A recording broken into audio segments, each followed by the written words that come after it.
Hi everybody, this is Audrey, also known as Noble Strength, and welcome back to my channel. And yes, you are tuned in for Storytime. It's a new series that I'm doing on my channel, sharing some of my stories of my walk with God, my faith walk, and how God interacts with us on a daily basis and helps us to grow and helps us to get to know Him just through daily situations and circumstances. And so this is a story that I'm going to share with you just because I want to get some of your input and your thoughts on maybe similar things happening to you. So I guess going to start with the time period. This was about 9 years ago, and we've been living in this house in this neighborhood for about 13 years now. So approximately 9 years ago, I was still teaching at the time. I've been teaching for 13 years now. So I was a teacher. This was also in the fall of October, like somewhere in there, like mid-October. I just remember that the time had fallen back. I live in the central time zone, so the time had fallen back and the sun was setting fairly early, you know, like between 5:30 and 6 o'clock. It was starting to get dark at that time. So anyway, so the setting is this. It was 9 years ago in October, mid-October, and it was kind of dark and it was raining and it was dreary. It was just, you know, really yucky weather that day, I remember. And also my husband was out of town on a conference, which he rarely goes on, but he happened to be out of town, and I don't think he's been on a conference since this one. But that day he was gone. I think he was gone for like 3 days, and it was just my son and I at home. So it was, you know, around 6 o'clock or so in the afternoon, and then there's this knock at the door. Well, I was hesitant about opening the door because it was late, number one, and here I am, this woman by myself with a small child. But I went ahead and opened it anyway, and this young man was at the door. He looked kind of scruffy, like he was having hard times. He just was like kind of unkempt looking. And he said, "Excuse me, ma'am, I'm sorry to bother you so late in the day." And so I said, "Yes." He says, well, he explained his situation to me. He had been doing some door-to-door like selling, and he got caught in this bad weather, and it was getting cold, and he did not have a jacket or a coat or an umbrella. And he said, "I was just wondering if you had something that you could give me to kind of shelter me from the elements." And within that seconds after him asking me that question, my mind was flooded with a plethora of thoughts. I mean, my mind was swirling like, is this guy could be a serial killer? Should you entertain what he's asking, or should you just send him away? You know, knowing that I could, you know, fulfill his needs, but then having doubts as if I should, because I don't know if this guy's crazy.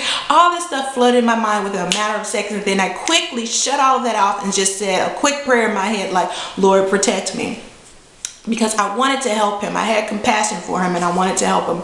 So after I said, "Lord, help me, Lord, protect me," I said, "Yes, I can help you." I was like, "But you have to wait right here." So I closed the door and locked the door behind me. And so the day prior to this happening, I had gone to the thrift store and I had thrifted this coat. And it was a men's coat, and I was thinking of my husband at the time, who was away, that this would be a good coat for him. It was a brown corduroy coat with a nice lining. It was a vintage coat. I remember looking up the label online and finding that it was a really good brand back in the 50s, and it was so well, you know, made and everything. And that was the coat that came to my mind to give him when he asked for a coat or an umbrella, because it came with a hood as well. And so I went and got the coat. I brought it back to the door, and he said, "Thank you, thank you, thank you so much." He just seemed so grateful. He said, "I appreciate it." He said, "I knocked on several doors prior to coming to your house, and people were so rude. They just, you know, rudely told me no, they didn't have anything." And we live in a pretty decent neighborhood. People here are, you know, are able, to help others out. So I think people were just acting out of fear or not wanting to be bothered. But he was like, they were so rude. They closed the door in my face and didn't help me. He said, so thank you so very much. And I said, you're welcome. And he said, ma'am, there's a place in heaven for you. And then that was the end of it. And so he left. Now I closed the door, locked the door, and like about 3 seconds after this transaction, something told me to go look out the window, because when somebody's leaving your premises, you just kind of want to see how far they've gotten away from the house. So I went and looked out the window, and he was not there. Now it was dark, but it was still light enough for me to see, and our house is kind of set back from the road. So I mean, in a matter of 3 seconds, he could not have gotten like out of our driveway and onto the road just like that, but he was gone. And I didn't know what to think about that, but I, went ahead and, did what I had to do for the rest of the night, and that was that, and, all was well. But I say all of that to say, it made me think about a scripture, Hebrews, I wrote it down, Hebrews 13:2. Be not forgetful to entertain strangers, for thereby some have entertained angels unaware. And I often wondered, was that an angel that came to my door? Because we know that angels are messengers from God, and I didn't know if that was, from God or what, and I probably wouldn't have even thought of this scripture had I seen him walking off, after that, interaction. But when I went and I didn't see him, I'm like, wow, he just disappeared. What happened? So, I say all that to say, you just never know when you have met an angel or not. And maybe it's not for us to know in this lifetime. We're just called to be good stewards, to help our fellow man, to help someone in need. That's what we're called to do. And maybe one day when we're with Christ face to face, he will let us know, you remember that time, that was an angel. Maybe those are stories that we can share.